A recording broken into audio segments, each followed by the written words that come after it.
Hello, hello, Dr. Mark Cheng. Nice to have you back on the podcast. Good morning, Sifu. It's good to be back and All good to see you right. again. Yes. Now, what's interesting is although our last podcast wasn't that long ago, a lot has certainly happened.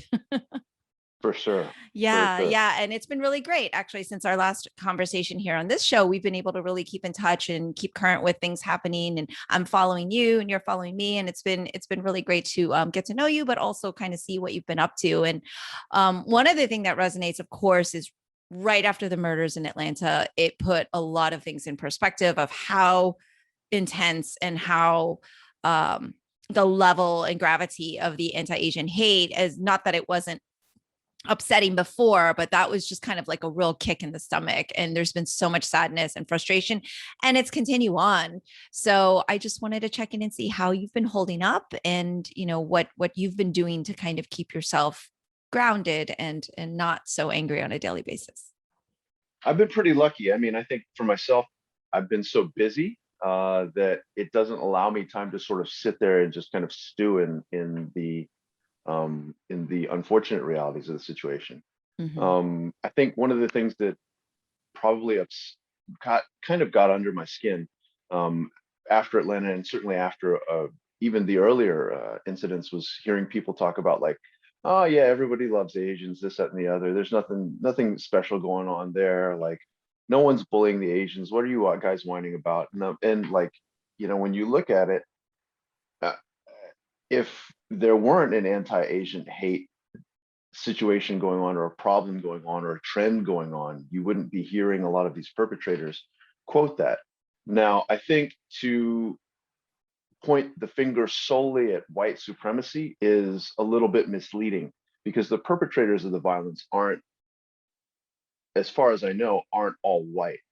Mm-hmm. So that situation, I think, needs a little bit of clarification for us linguistically. We need to be able to be clear about maybe white supremacy is the root of this because it's been pushing down on other minorities, and because those other minorities also feel shafted, feel threatened, Oppressed. feel oppressed, they're taking out their rage on the closest and usually the least likely to retaliate, which oftentimes has historically been Asians, or the elderly. So in that case, yeah, I mean, you've got these people who have for years and years not been taught to control their physical rage, not been taught to control their violence. And so now they're acting out. And unfortunately, that kind of thing is definitely on my radar, is definitely weighing on my mind. And certainly as the son of two elderly parents who are staying with me, who are still with me, when they go on their walks, I think about them. I'm like, gosh, I want to be there. But unfortunately, due to the realities of work, like I can't always be there to Mm-hmm. walk with them. So yeah, there's definitely some things that I think are on my mind that I really wish weren't on my Yeah. mind if we were in happier times. But these are the things that I think, you know, have been definitely stewing with me for a bit since Atlanta. Yeah, it certainly has been jarring. And as you know, I've been doing oodles and oodles of news interviews, and I'm getting asked those same questions. Are you worried about your parents, and what is the climate like? And I always kind of moved to, we're lucky because we have been in a family of martial arts, and with that comes a certain body awareness. It's not that my parents, who are certainly elderly, I certainly have concern for, but at least with that type of training comes a little bit heightened level of awareness and just kind of hopefully knowledge of oneself. But what's been frustrating has been, like you said, the lack of maybe empathy and understanding from others that want to deny that this is happening, or saying it's just a social media campaign. And I agree with you that it certainly isn't just white supremacy that has caused the attacks, but I think maybe at the root of it, what we're seeing is that propaganda and misinformation, steeping out into the other cultures and other people who maybe are starting to blame, because we all want to blame something, right? The COVID-19, the coronavirus, this pandemic has affected all of us in such a grand scale. It's much easier to have someone to blame versus this virus that we can't actually see and attack, right? And so just seeing that misinformation kind of being perpetuated all the time, which I do believe stems from a lot of the white supremacy, media and whatnot. I think that there's kind of that correlation, but for sure, we understand people's frustration and anger, but it has been just sickening to see, like you said, people who cannot defend themselves being the ones picked on. I think you kind of threw it out there a few times in your post, like, yeah, I'm here. Why didn't you come at me versus my 90-year-old, auntie or grandmother or something like that. And I think we all kind of feel that frustration. I want to jump back into that a little bit later as we talk about like self-awareness and all of that. But I did want to mention that we are talking in May and we're already in about the second week, which is typically Asian American and Pacific Islander Heritage Month. Oh, I got it right. It's very long and I always mess it up. But I was curious if that really had any significance for you or what that was like for you growing up, if you had any knowledge of that month, because in all honesty, I'm going to admit that I never really did anything special during the month of May, except for the fact that I have a Kung Fu school and we would sometimes have a performance for some local festival or something like that. But did you ever celebrate it or was there anything significant for you? For me growing up, I was completely oblivious to it. And so I think only as an adult, certainly out here in LA, I grew a little bit more aware of it. And for me, I mean, I think for me personally, I feel like that kind of theme, that AAPI theme is a daily. I'm so blessed to be surrounded by like so many really super talented and very inspiring Asian Americans and Pacific Islanders. As you know, one of the deepest influences on me is Guru Sifu Dan and Sano, as a Filipino American, and so like as a Pacific Islander Asian American. What greater influence could you have? I have friends who are practitioners of Hawaiian Kenpo, and who are Polynesians. So I get to see what they do, as far as around the martial spectrum, and certainly in the healing spectrum with manual medicines such as Lomi Lomi, and other healing arts, Hilot from the Philippines, and certainly Tuena and all these different healing arts, or Seifu from Japan. I've been lucky to see all of these different kinds of riffs on a theme. So whether it's martial arts or healing arts or restorative arts, to be able to see like how different people play, and how different people approach a particular problem set to restore. That's for me, that kind of API, I don't want to say glorification, but celebration, is really kind of like a 365 day. Kind of a 365 kind of theme. Yeah, I get that. And it's interesting because I feel like because of all of the anti-Asian hate, this year, the month is very, very, very much more in the public eye and much more celebrated and much more significant. There are like daily events. There's just things happening all the time. And you and I have also spoken a lot about the show Warrior since my interview with the lovely Perry Young. And Perry and I discussed the parallels between the issues happening today and the 1800s, which just seems like historically, that was way back then. Things like that don't happen now. And one of the things that resonated was that Asian American experience, that trying to find a place of belonging and not quite feeling Chinese if you're from China, or Japanese if you're from Japan, but like also not feeling American being in America because you don't look like quote unquote everyone else, or that sense of where do you fit in? Did you ever feel like that growing up? Oh, sure. I mean, I was raised in kind of semi-rural Delaware, in Dover, Delaware. So like, growing up at the time in the early 70s, I mean, it was just right after the civil rights movement of the 60s. So growing up, I heard the N-word plenty of times from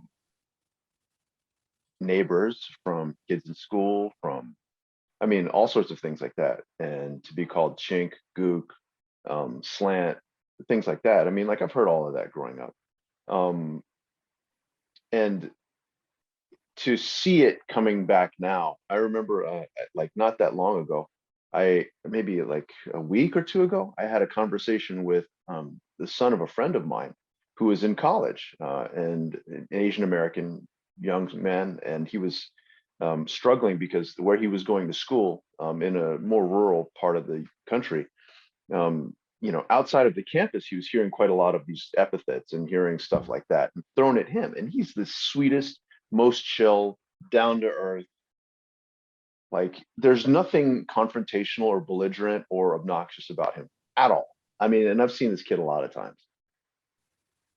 So for him to be targeted with stuff like that, just purely on the basis of skin, not because of behavior, not because of anything else, is kind of like, really, are we still there, America? And the answer is definitely a resounding yes. So what Perry had to say is spot on. And also as a hat tip to his castmate, Jason Tobin, Jason made a comment that I thought was spot on as well. He said, I love the fact that Warrior's been renewed, or something along the lines that he loved the fact that Warrior had been renewed for another season. But he was kind of like saying that it's sort of a shame that it's happening under circumstances like it is now. And yes, it's great to have a show that speaks to all of us as Asian Americans, and certainly as mixed blood Asian Americans, to have something to rally around, to have something to be inspired by, to have something like make you feel like there's a way of fighting for something, and that your struggle is not totally like foreign to everyone else. But these are things that certainly for me, I thought we'd left behind or left behind for the most part in the late 70s, early 80s. So to see it coming back in the form that was very familiar to me as a kid is definitely a little bit unnerving. Yeah. And so now I know you as a full adult, very confident in one's skin, very knowledgeable, very worldly. And so what was kind of that like for you in your younger years, and where you're saying you heard all of these racial slurs? How did you handle that? Because I'm curious as to the parallel of how kids of this generation are handling it. So what was that like for you? Were you just always kind of very, tough skin? Did you just laugh it off? Was it very hurtful? What was that experience for you? I don't think I really processed it that well. When I say processed it that well, I don't mean like it totally messed me up and made me go run to my room and cry every night.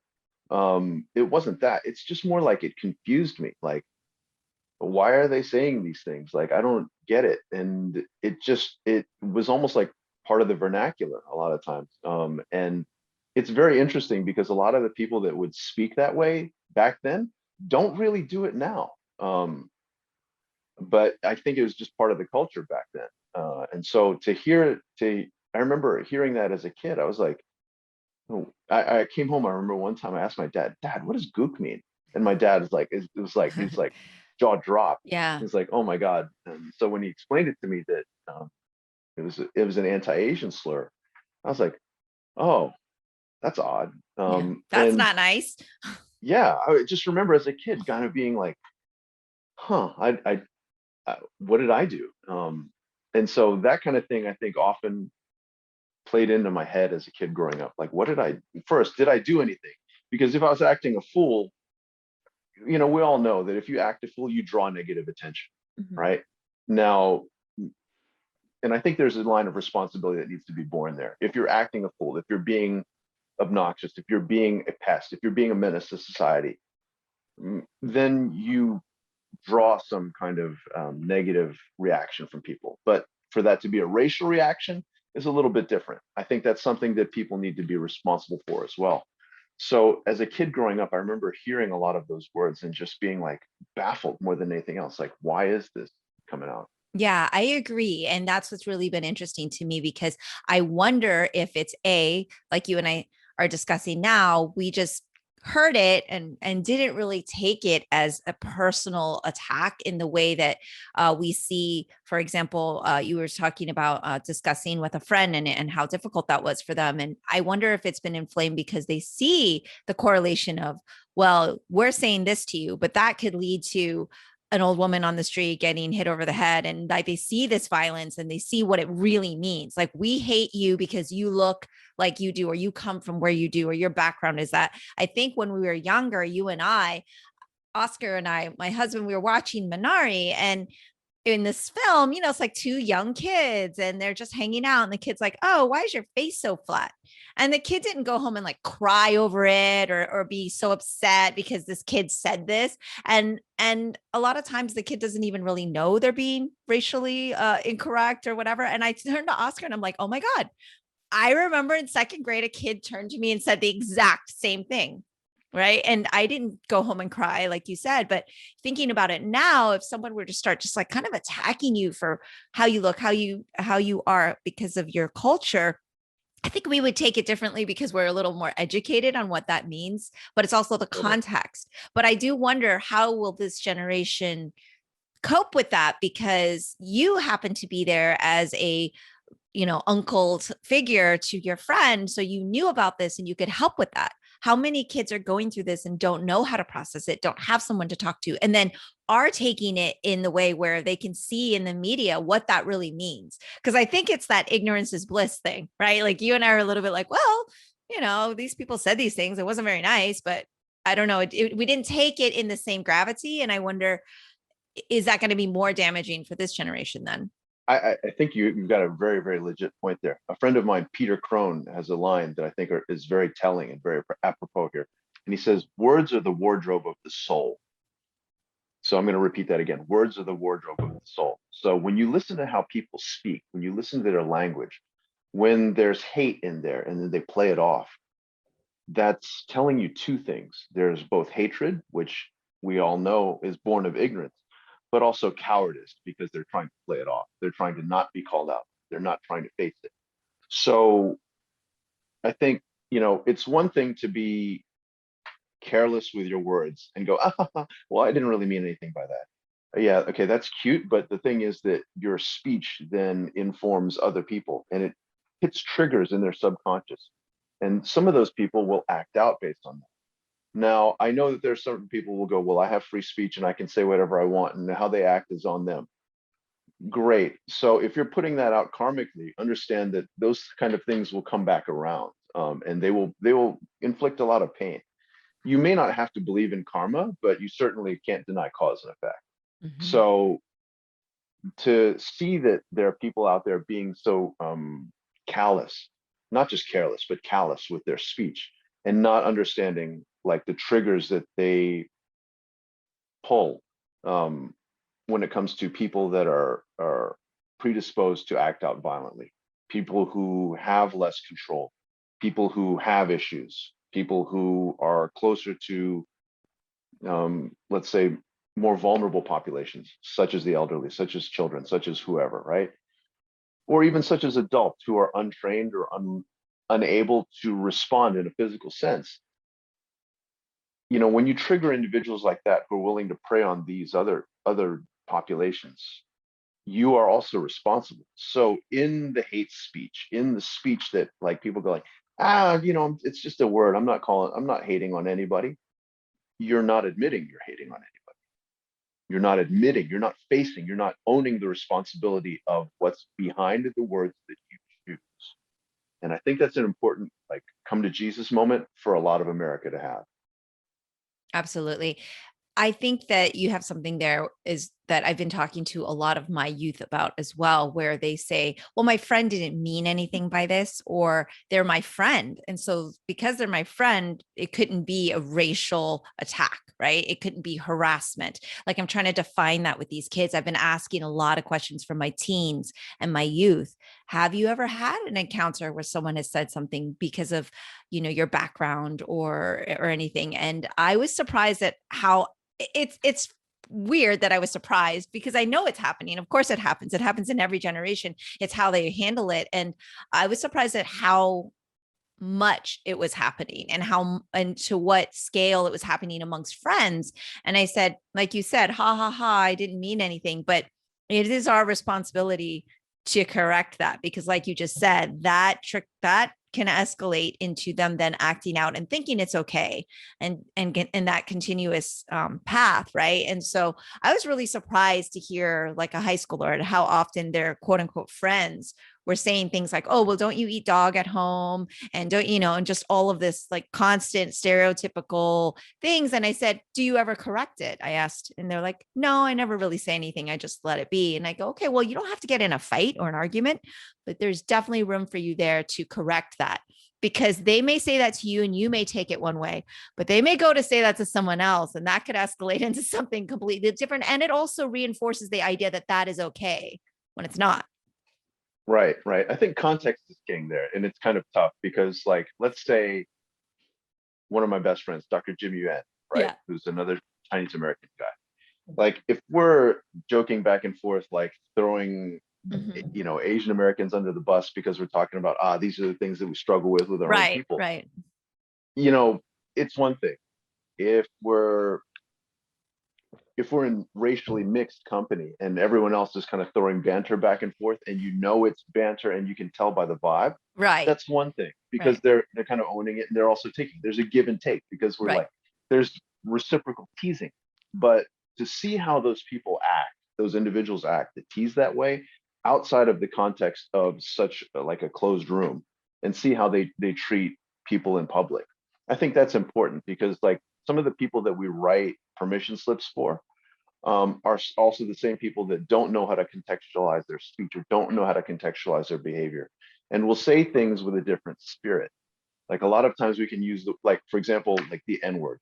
Mm-hmm. African Americans, like that, among African Americans, to use that oftentimes is a term of endearment. Mm-hmm. Yeah, it's part of the lexicon, and Totally. yeah. But for someone that's not African American to use that, ultra condescending, um, ultra condescending and Mm-hmm. dehumanizing. So like, the context is clutch there, to be able to hear a word and say like, okay, we can't use that word. No one can use that word. I don't, that for me makes me feel a little bit uneasy. But Mm-hmm. to say we have to understand who's using what word in what context, Mm-hmm. that to me is more sensible. Yeah, absolutely. I think there's a hopefully a common understanding or knowledge of, okay, these are my friends and this is why they're saying it, or if they are being stereotypical and they are kind of bashing my culture, right? Like, I think that there should be a pretty good gauge, and that's just knowing yourself, knowing your friends as well, knowing who you're be around and everything like that. But I wanted to kind of dive back into that whole feeling of belonging, because I see these kids and I wonder, how do they feel in their sense of belonging? Because of course, me growing up, I was very aware of being Asian, being that there was only like two other Asians and they were both Filipino at my school. I went to a private school, and it was a very obvious thing for me that I knew that I looked different and I ate different lunches and I had a different experience. And so, and then I've also been to China, and where I certainly was not accepted as Chinese. People, Oh yeah. even though I looked Chinese, they knew I was not Chinese from Oh mainland yeah. China. Like, that was very obvious. And so it's really interesting too, because there are stereotypes that do, like, check out amongst Asians. And I think it's kind of one of those things where, like, Oscar will say, well, I can make fun of Spanish people because I'm Spanish, I'm Hispanic, but you can make fun of Asian people because you're in that culture. But well, I know that you spent some time in Asia and China and different places. Did you have a similar experience like that, where even though it's kind of coming home to the quote unquote motherland or the roots and whatnot, it's a very different country than America, obviously. But what was that like for you? I think you worked there as well.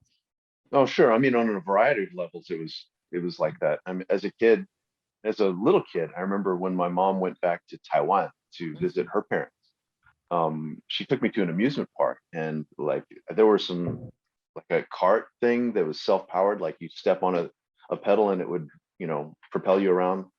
And I'd never seen that before. And like, I think it might have been my first time to amusement park. I think I was like 4 at the time or something Okay. like that. Um, so pretty little. And at the time, I'd grown up only hearing, I mean, like, as far as speaking, only speaking English. Like, I'd heard my parents speak Chinese, but as far as like, to me, only English. And so like, when I went to Taiwan with my mom, I remember like, we went to this amusement park, and she had me, go in with kids, and like, I got on the thing and I couldn't figure out how to make it work. And then like, the attendant came up to me and was talking to me, and I didn't understand what he was saying. And then he was like looking at me, and I was just kind of staring at him like blankly. And then he put my hands on the thing, and he grabbed my leg and put it like boop on the pedal, and like, and it just looked so annoyed. And then I remember my mom told me years later, because I remember that incident, but I couldn't remember the entire like backstory behind it.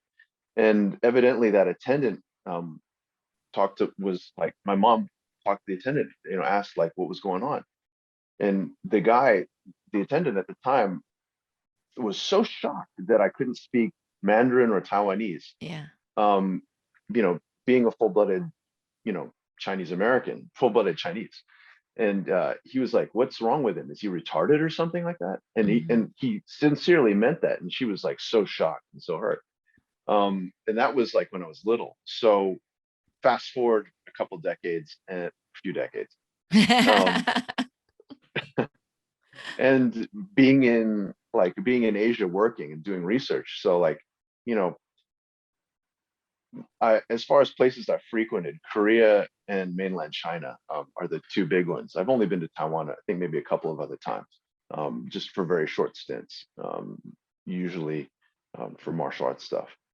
But mainland China was interesting. I remember the first time I went there to work in Beijing, the host there was like, "Oh, do you speak Chinese?" I go, "Oh, a little bit." And I'm just trying to totally play it off. And he's like, "Oh, do you drink?" I go, "Yeah, I enjoy drinking, but like not tonight, like I'm a little bit jet lagged, and tomorrow I have my, first day of having to teach." I was there to teach for FMS. And so I was like, okay, I want to represent the screen and represent Gray and represent my teachers as best I can. I want to be on point, be well rested, the whole 9 yards.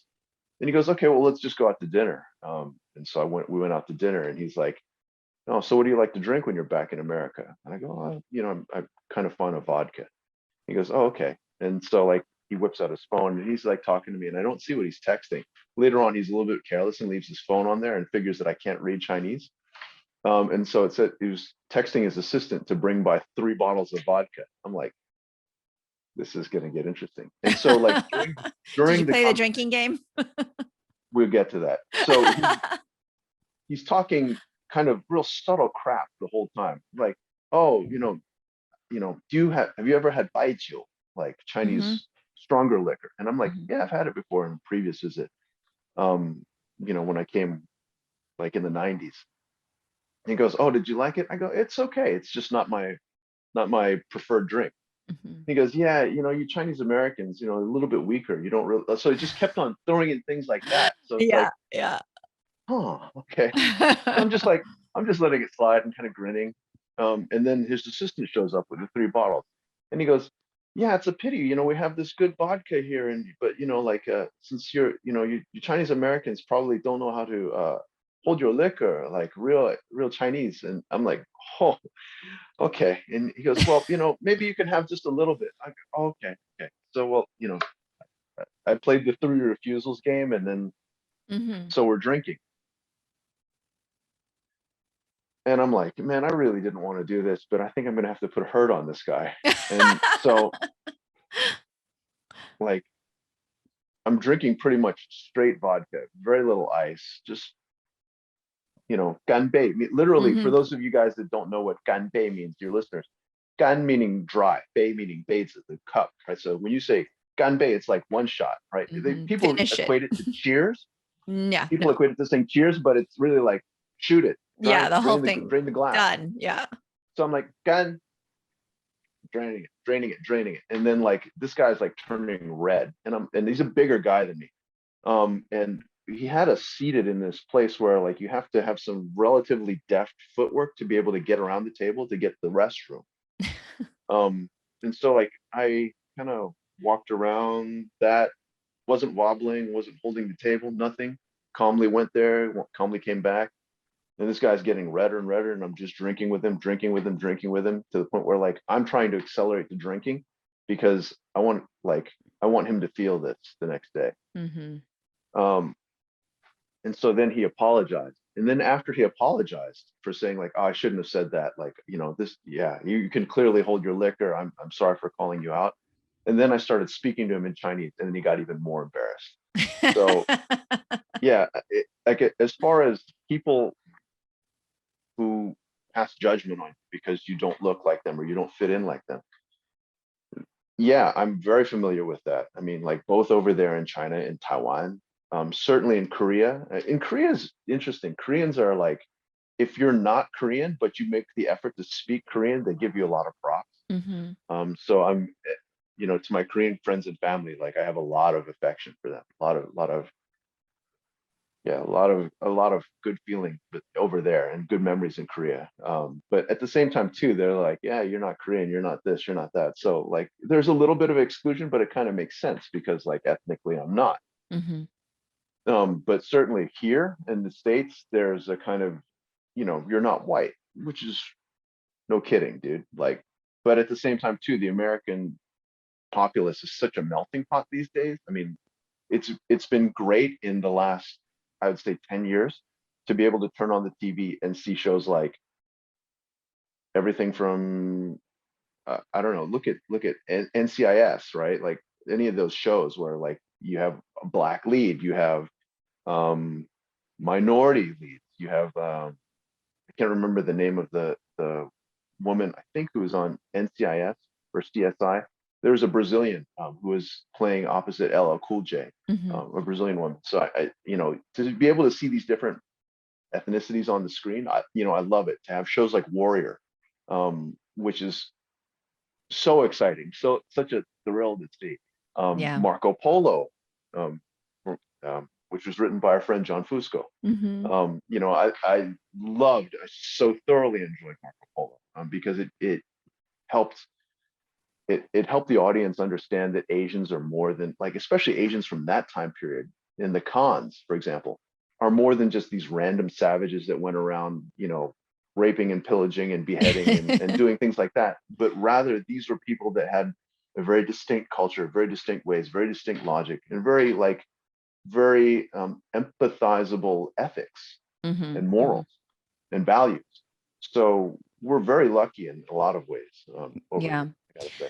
Just as a sidebar for anybody super interested in the cons or the Genghis Khan history, I highly recommend Dan Carlin's Hardcore History podcast, which just makes it unbelievably fascinating and you just learn so much. And he's amazing at his retelling of history. So that is highly recommended if you haven't heard it yet and you have an interest, because it's like way up there. My husband Oscar's listened to it like 5 or 6 times. He's like super obsessed. But it's what kind of resonated with me there during you retelling and sharing your stories was also that I think we're still not even 100% there yet in America, where they realize how different each Asian culture is.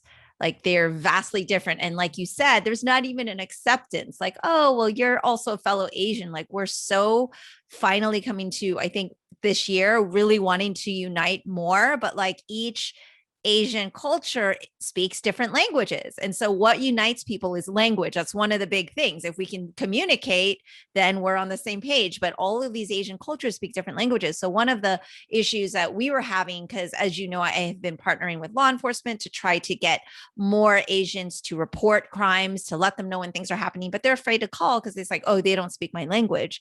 And it's like you Mhm. push one for Spanish or two for English.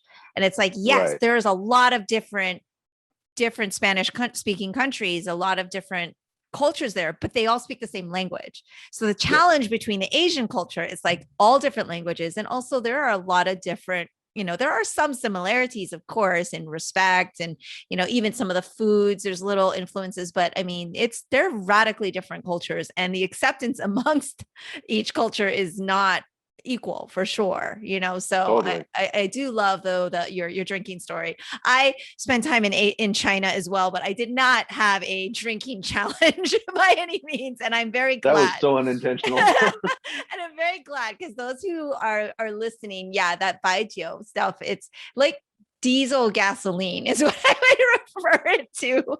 And you play this drinking game and it's not any fun at all. And I've seen people, many people lose that probably like years off their liver from it. But But it is interesting. I was curious if you got picked on because you were Chinese American more than like, say, a white American or a different, um, another American that was maybe with you. Did you notice like they kind of hone in a little more on you because you look Chinese also? Do you feel that at all? I don't know if it's just because I look Chinese, but I was also one of the smaller kids, in my Okay. grade growing up. Yeah. So I like, meant over in China. oh, in Like China. when you're in China, was it like, oh, you're the Chinese American? Like we were like kind of picking on you and poking you a little more, but maybe they weren't as aggressive with like just the other Americans that weren't Chinese. Cause there's like this little expectation, like a slight, like you should know That's a better, but you don't. Like that's what I get when I'm there. Right. Like that's I how I I didn't feel. to my recollection, I don't think I've traveled to mainland China with anyone else. Mm, So the times I've okay. been to Okay. the times I've been to mainland China to work, it was just me flying Oh, you were solo. just there So to teach yeah, and just there to teach. I And see luckily I've had translators and stuff like that, especially when I'm like if I have to teach at a the higher level, like technical. Yeah. I can't do it in Chinese. My Chinese. But just daily conversation in Mandarin, 普通话, no problem. I 对. can get around. But yeah, it's funny because like you mentioned uh, the variation in languages and certainly the variation in dialects. What a lot of people don't realize is that when you look at Asians, like let's say any Asian country now, right? These countries were made out of different tribes and different ethnic groups, like literally different ethnic groups Mhm. that were like united by force. So let's say China, for example, right? A lot of people think, oh yeah, Chinese people live in China. Okay, what are Chinese people? So let's look at this flag behind me. Yeah. The first time I saw this five colored flag, I was like kind of baffled. No idea what it was. Mhm. And the place I saw it in was the Insano Academy. Now, for those people that have never been to the Insano Academy or never heard of it, it's sort of like a mecca of martial arts, like international martial arts. You'll see martial arts taught there from France, from different parts of China, from Malaysia, from Indonesia, India, African martial arts, Japanese martial arts, Brazilian martial arts. So like it runs the gamut. So on the rafters of the ceilings in Asano Academy, you'll see flags for every one of the styles that's represented there and taught in the curriculum. And I saw this flag and I had no idea what it was. And so my master, Guru Dan in Asano, said, Doc, do you know what that is? I go, sir, I'm like, I recognize every other flag on these rafters. I don't know what that one is at all. He goes,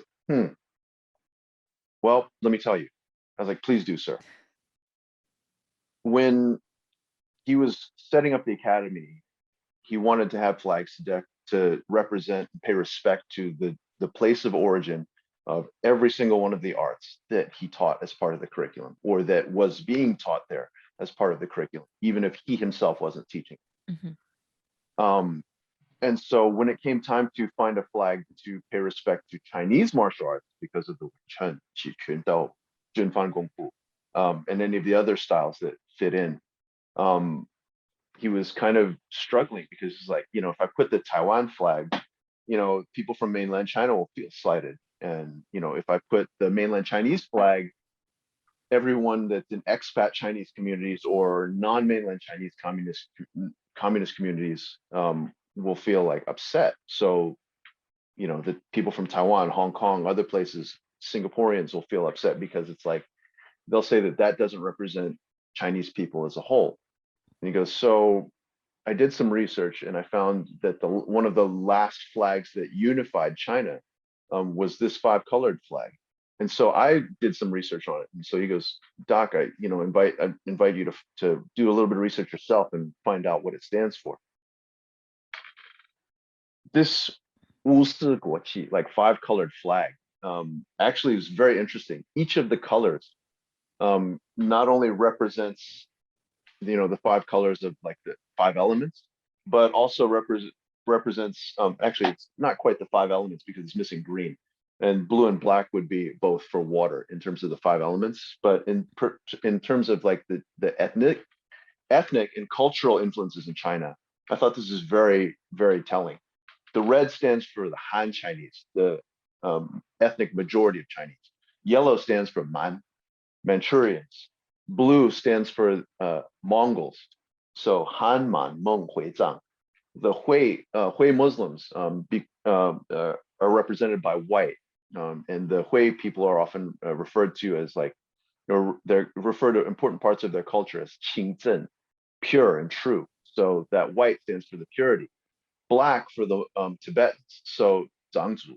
So even by virtue of that flag as symbolic of uniting a nation, Mhm. that nation state is made up of five major ethnic groups, never mind all the other sub-ethnic groups. So like I think that's an important thing for people who look at China or look at some of the um, other countries or other nationalities to realize like a nationality and ethnicity can be two totally different things. So even like in the Philippines, among the Chinese, these different groups like Han Chinese, even among the Han Chinese, there's so many different linguistic barriers, Oh my right? goodness. Between The dialects, yeah. Cantonese, like five different Mhm. major types of Cantonese, never mind Mandarin and everything else. Um, in the Philippines, from island to island in the archipelago, you may have a totally what sounds like almost a totally different language. Like the Tagalogs speak a different language from the Bisayans, who speak a different tongue from like the Moro people in the Mindanao. So like everything that you hear is going to be very different, and in these different locales, there's a different culture. So to view them monolithically is like you're intentionally missing out on the truth. Mhm. So for us, I think, especially in today's world, like since we have so much access to information, Yeah. why choose to be myopic? Mhm. Yeah.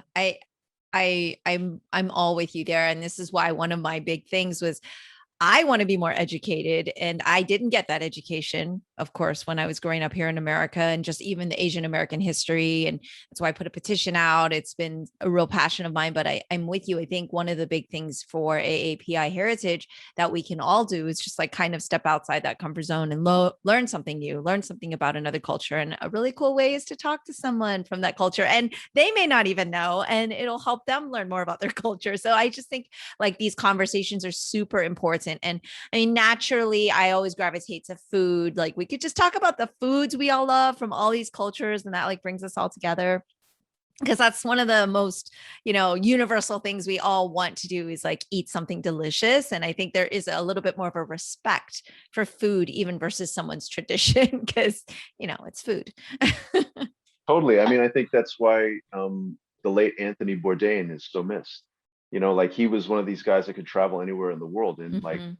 he would look at I can't remember exactly what it was.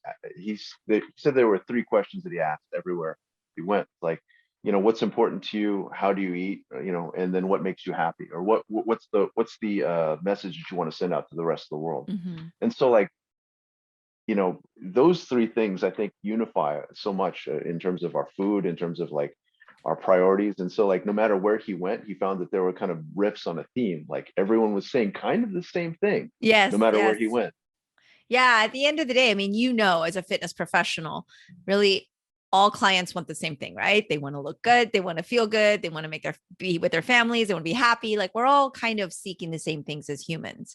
And it's frustrating that we can't all just see that and then have a happy way to get there, that we have to be so angry and we have to be so, um there has to be so much dissonance between cultures, and instead of feeling excited and embracing one another, we feel threatened, right? Because I think that's a big part of the dynamic here in the anti-Asian is one, they're blaming Asians on the coronavirus and everything, but beyond that, the minority myth, like it's their, maybe taking your jobs, or their, success means your failure, where that doesn't necessarily mean that, right? Just because somebody else is successful doesn't mean you're going to be a failure. But I think our mindset is of that competitive or supply, right? There's not enough That's for it. everybody. There's not enough for me. So if you're taking it, then that means there won't be enough money to be made, or whatever, greedy thing Yeah, we're conceptualizing.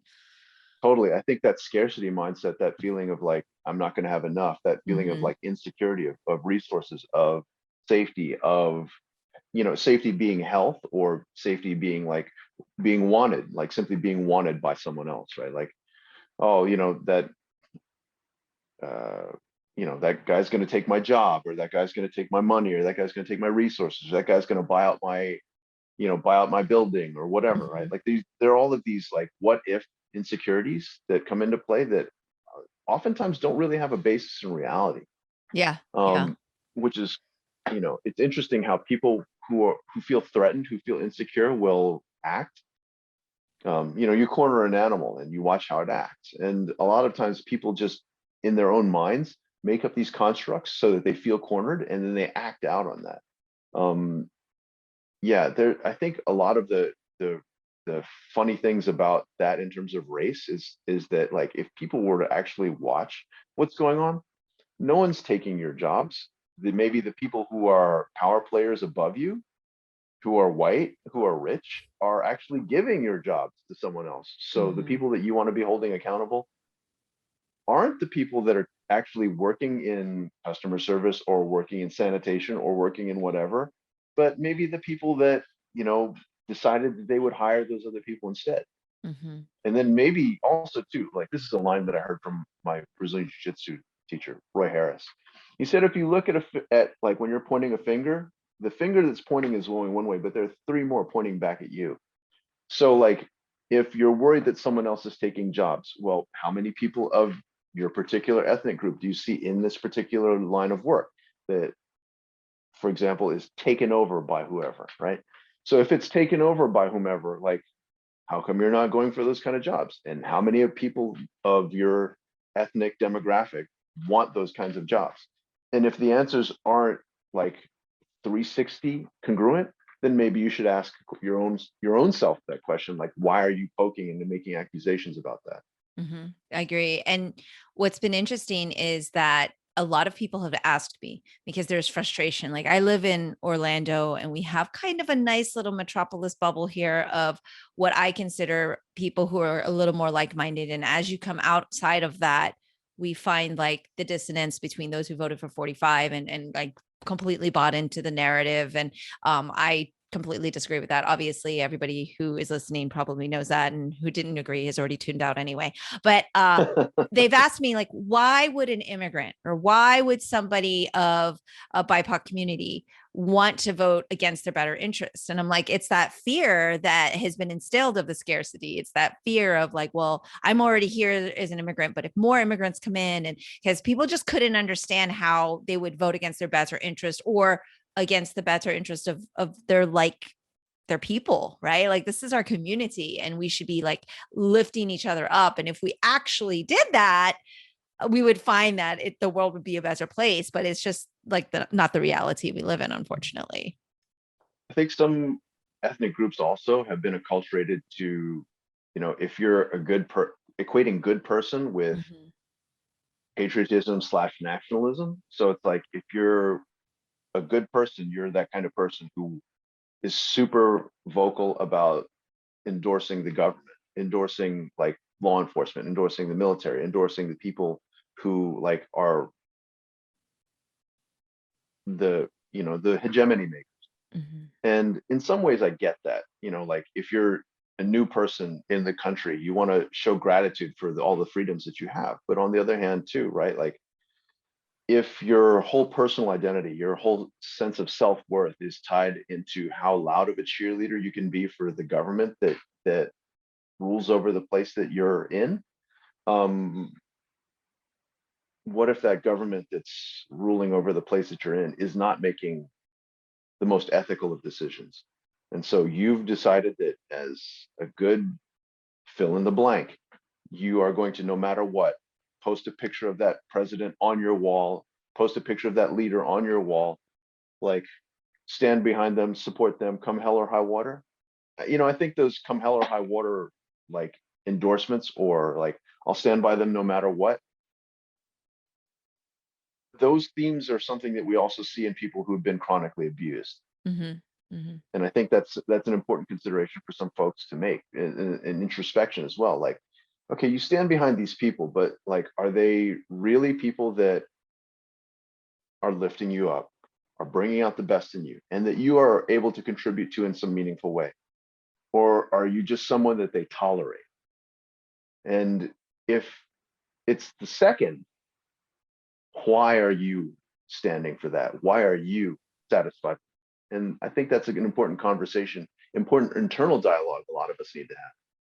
Yeah. And this kind of goes back to the beginning of our conversation with a lot of the misinformation as well, because I think the people that I consider to be pretty evil are really good at playing into the fears on us as humans. And so a lot of those immigrants or a lot of those people who come from communist countries, they love to throw the word socialism out because it immediately makes them so afraid of what they escaped and what they tried to come here to America for, which is everything anti the horrors that they went through. And so that misinformation and that propaganda, they're just so good at making you feel afraid. And again, emphasizing that scarcity, right? But like, I think it's just being able to utilize the media to, manipulate people and how they think. And it's just a lot of work. It's a lot of work to go and research and find the right information. I'm sure even as a doctor, you show up somewhere and they're like, well, I WebMD'd my issue and here's what I know and blah, blah, blah, blah, blah. And you're just like, okay, yes, there's information on the internet, but it's so hard to really find the right and the factual information because anybody can write an article and then it could be, oh, I read this on the internet, so it's true. And that seems so unbelievable, but we all know somebody that we've had a conversation with where we've had to deal with that. Totally. I mean, the reductionism is staggering. And I think, we in the States have a tendency, I shouldn't say we in the States, now that I think about it more like as I'm thinking back on social media posts, globally, there's a tendency towards reductionist thinking, like very myopic, very, very like binary. So it's like, it's either black or it's white. And it's like, no, it isn't. Like even something like lower back pain. Gray Cook uses this example all the time. He's like, lower back pain, what could cause lower back pain? And it's like, well, contact injury. You fell and you fractured a vertebrae. Okay, that'll cause lower back pain. You lifted something wrong, right? You created a local strain. Okay, that could cause lower back pain. You have a dysfunction in your hip and something up there, around your back is overcompensating. Yep, that can cause lower back pain.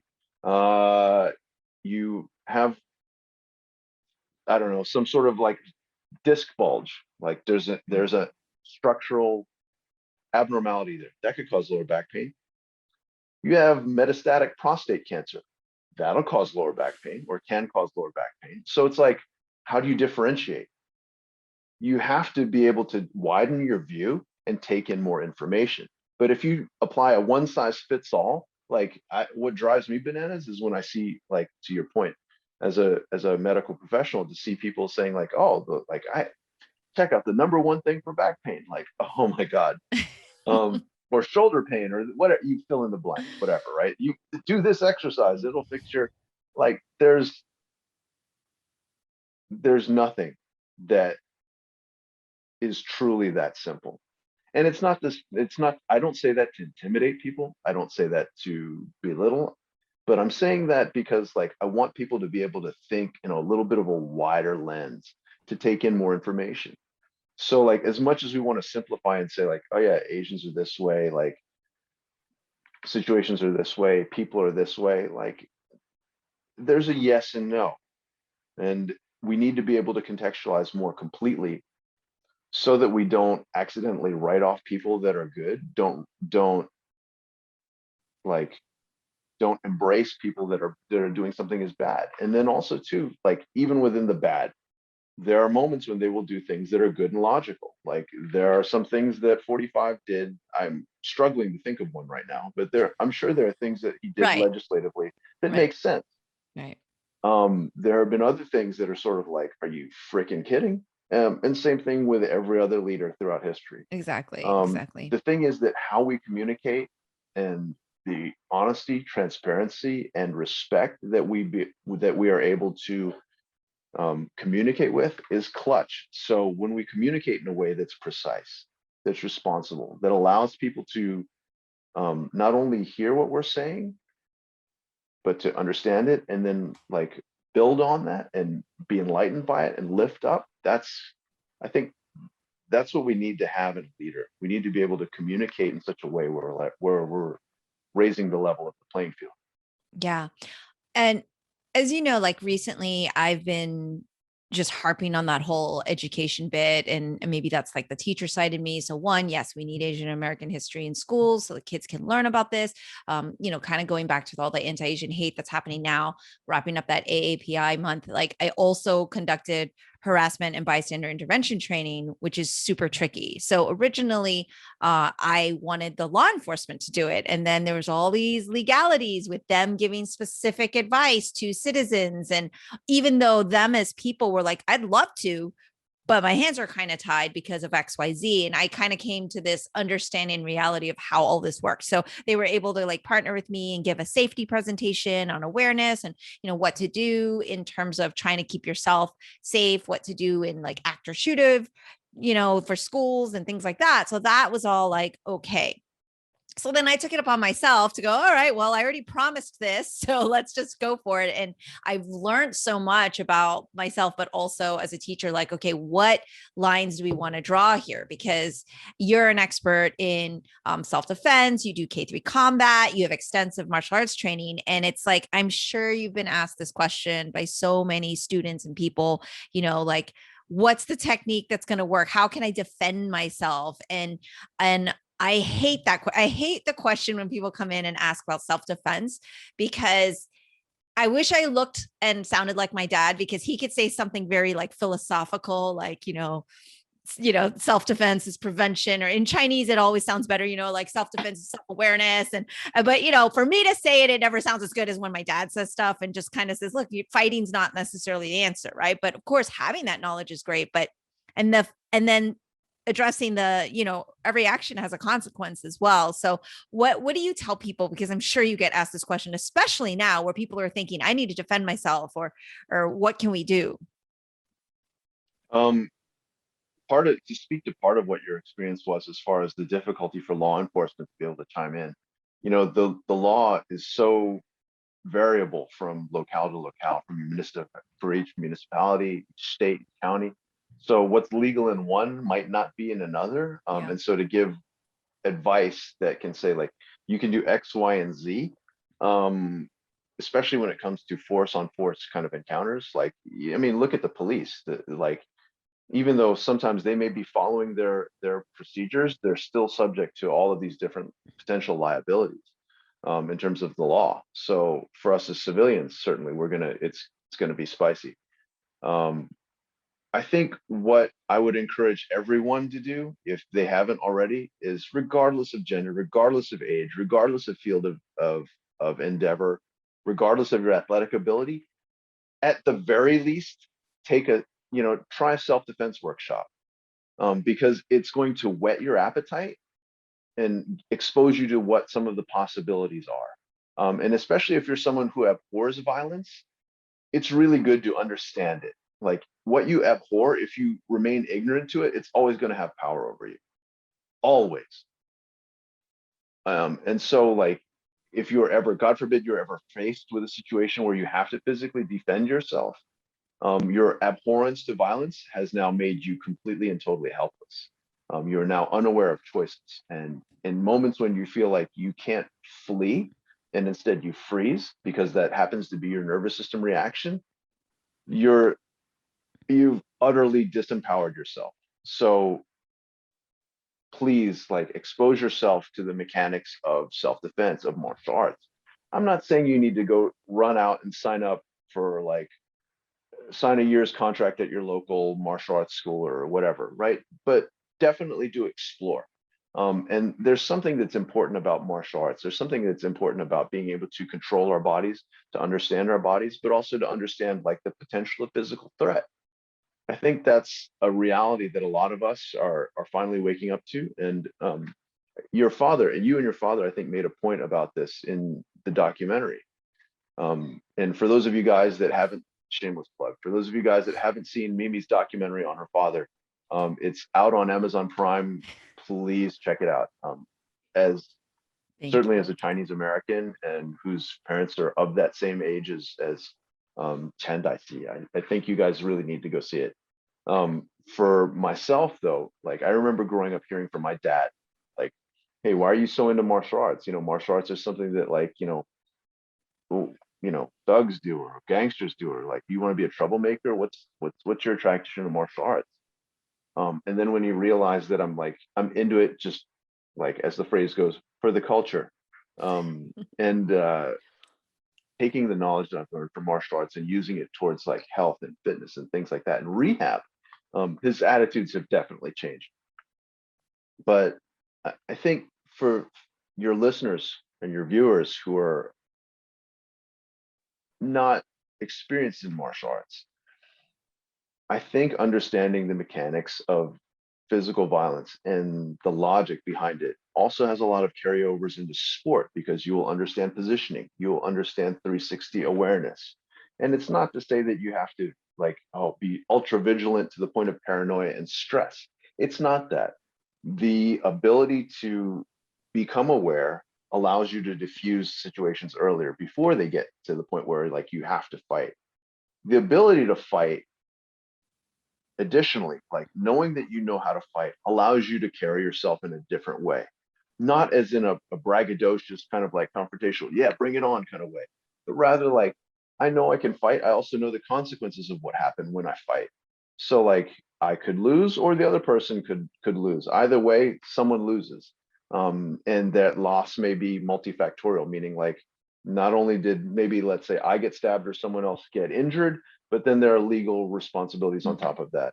Absolutely. So I think when you're more aware of all of these different factors that come into play, you're able to diffuse and feel more confident in being able to walk away rather than feeling like, well, my manhood is threatened, my sovereignty is threatened, my identity is threatened. Like, F it. Like someone who looks like their trouble is coming towards you on the street, take a different route, cross the street, whatever, diffuse it if you can. On the other hand, if they chase you and they corner you, Right. if you don't have physical options, you're kind of left at their mercy or left at the mercy of bystanders, hoping that there are bystanders who are willing to intervene on your behalf. Mhm. But if you have options, if you have that kind of training, if you have that kind of practice and that confidence, then it's sort of like, it just becomes like math. Like for someone that doesn't understand mathematics, to hit them like with a question of 2x plus 7 equals 15, solve for x. Like if they've never seen that before, they're going to be like lost, total deer in the headlights. But to someone who's familiar with that kind of mathematics, that kind of very fundamental algebra, it's like easy. You know how to solve the equation. Similarly, when it comes to fighting, when it comes to conflict, when it comes to positional awareness, the geometry of conflict, once you take the time to familiarize yourself with it, it's like, okay, I know exactly what to do. I know how to handle this. And I think, to be honest, the more you recognize those stimuli early on, the faster you can squash a situation before it becomes something that's truly, truly dangerous. Yeah. Yeah, absolutely. Which is why I've been harping so much on there's so much wonderful workshops and information going out because of all of these hate crimes that people have been giving. And I encourage people to sign up for all of them, especially if they're free, right? Just go and see, because also there's no one size fits all. One workshop may really resonate with me, and the other may be a more well-known, a more tested science. But if it doesn't resonate with me and I can't speak that language, or it doesn't work for me personally, then that's not for me. So that's what I try to explain to people. I hate which one's the best. I'm like, the best is the one that works for you, the one that you're going to practice and the one that you're Spot actually going on. to do. Right. So there's no the So spot on. best, right? The best is what you're actually going to say. So one of my things in the workshop is, arm yourself with even a phrase for verbal harassment that you can say confidently that speaks to you. So I could give you this scientifically proven phrase that's going to make someone go away or whatever. But if you don't naturally speak like that, it doesn't matter. Right. So you have to find what works. And I don't know if you've ever read it. It's been a long time, but it's funny because I was reading this book and it's called When Violence is the Answer. Mm. Are you familiar? Anyway, but it kind of resonated with that whole, what you just said, which is expose yourself to the stimuli. So the book isn't like be violent. It's actually the opposite of that. It's not saying that you should be violent, but it's like when you're backed into the corner and someone's chased you down the alley, like there's something happens there, right? And so Was that but Tim Larkin's book? you know what, I'm going to look it up now because I cannot remember the name, but it's quite good, but it's just it's a very deceiving title because I think you're right. I think it's Tim Larkin. And it's a very deceiving title, but it's funny. I love telling people, yeah, I'm currently reading When Violence is the Answer. And they're like, of course you are. I'm like, no, it's actually more about the self-defense, right? It's more about avoiding and being familiar, being able to see and know what violence is and having familiarity, right? And so I just thought of that while you were speaking of all of that. And I'm like, I finished the book, but there's these training modules and I didn't finish them. And I'm thinking I should go back in and finish those up. But yeah. Tim is a genius. Yeah, though. you're Like, right. It's Tim Larkin. Thank you for your that. listeners who aren't familiar with Tim's work, Tim is one of the very few guys that I think truly adequately addresses asocial versus social violence. Mhm. Like, I think a lot of people react when it's social violence, they react in a physical manner. Mhm. When there's like a zillion chances to diffuse the situation. Mhm. Now, what I'm talking about is this: like, if someone comes up to you and mouths off, do you need to get in a stance and put your hands up like you're ready to fight? No. If they're mouthing off, if they're in your face, if they're just running their mouth, that's social violence. They're trying to have a social one-up on you. Mhm. That does not demand a physical reaction unless they're physically like threatening you. If someone just pushes you once, it's your choice. Like, Yeah. a lot of Yeah. people I know will say like, oh, well, they put their hands on me, so then they got to hit the floor. Yeah, that's your ego speaking there. Cute ego, but legally you're going to be boned. Yes. Yes. So Tim speaks a lot about that, and I think a lot of us would do better across the board, not just Asian Americans, but a lot of us as Americans around the world. Never mind, not just Americans. Would be good. It would be good for us to recognize when there's an asocial threat, like those guys that are just walking along, not even a word, and then sucker punch someone Yeah. Yeah. or shove an elderly person into a phone pole or into traffic. Yeah, these are asocial, violent predators because there's no warning. Yeah. There's Like no what we're setup. seeing with the hate crimes on the elderly right now, a lot of them are. Yes, yes. But I think a lot of us who are younger, who are certainly stronger, and certainly those of us who are trained, need to be able to differentiate when someone is running their mouth and we can just whatever. Yeah. Like, Yeah. these are the kind of people that in their mindset, the only way to make their tree grow taller is to cut down everyone else. They've already lost. Mm-hmm. Yeah, because they're absolutely. operating from that place of deficit. But we need to understand and be able to differentiate clearly and contextualize when someone is a definite physical threat and we need to act with urgency and with power and competence.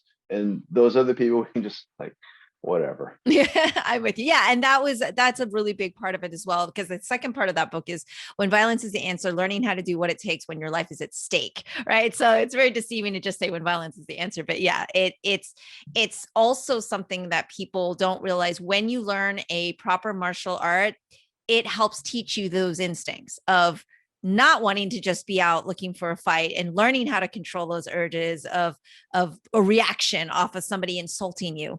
Right. People get insulted every day. People say bad, stupid things every day. And knowing that you're not going to like just have this gut reaction that's going to end in something violent where, Oscar always likes to say, what's the worst that can happen? The worst can happen isn't necessarily you getting your butt kicked. The worst that can happen is you actually end up killing someone. And then what happened there? Like, do you end up going to jail? Does your family, what happens with your family? Like, there's a lot of things there that you think winning the quote unquote fight is a good scenario. That may not necessarily be the case. And I mean, obviously we want everyone to be safe.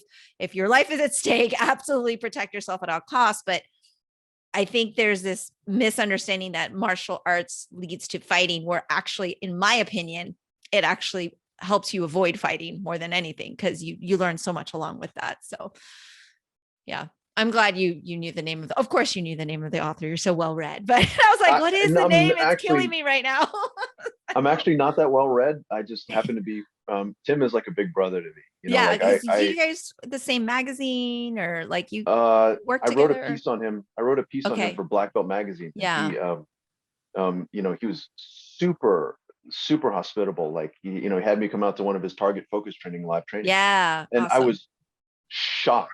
Like I'm thinking like, okay, this is a guy that with an amazing list of creds. Yes. As Yes. far as the groups that he's worked with, as far as tactical operators, things like that, and different agencies and groups.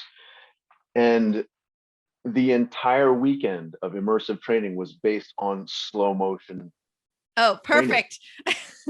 And so I was like, oh my God. He's like, a lot of people try to go for hitting harder, hitting, with more force, do this, do that, and it's basically just getting wild. Whereas for him, his whole thing is like, you want to be precise, you want to be well targeted. So again, the moniker target focused training, like what are the high value targets? Identify the target, focus on those, penetrate, rotate, injure.